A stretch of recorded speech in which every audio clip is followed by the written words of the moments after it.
আসসালামু আলাইকুম। কথা বলছি একটি রেস্টুরেন্ট নিয়ে, স্টার রেস্টুরেন্ট। এটি একটি বাংলাদেশি রেস্টুরেন্ট, তবে বাংলাদেশে নয়।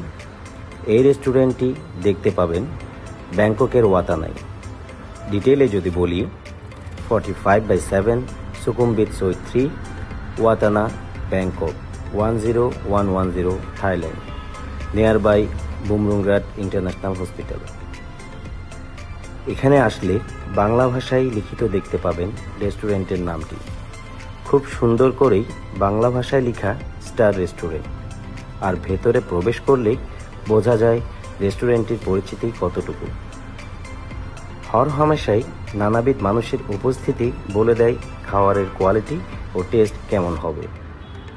পরিবেশটাও অনেক সুন্দর, মনে হবে যেন থাইল্যান্ড নয়, বাংলাদেশেরই কোনো ফেমাস রেস্টুরেন্টে আপনি খেতে এসছেন। আর এই রেস্টুরেন্টের ওনার হচ্ছেন আমাদের বাংলাদেশেরই ভাই এমডি সেলিম। মোহাম্মদ সেলিম ভাই একজন থাইল্যান্ড প্রবাসী। তিনি থাইল্যান্ডে থেকেই এই রেস্টুরেন্টের ব্যবসা শুরু করেছেন। আপনারা যদি থাইল্যান্ড প্রবাসী হয়ে থাকেন অথবা থাইল্যান্ডের ট্যুর প্ল্যান করছেন, তারা অবশ্যই স্টার রেস্টুরেন্টে একবার গিয়ে ঘুরে আসবেন আর উপভোগ করবেন বাংলাদেশের খাবার থাইল্যান্ডে বসেই। সবাইকে ধন্যবাদ।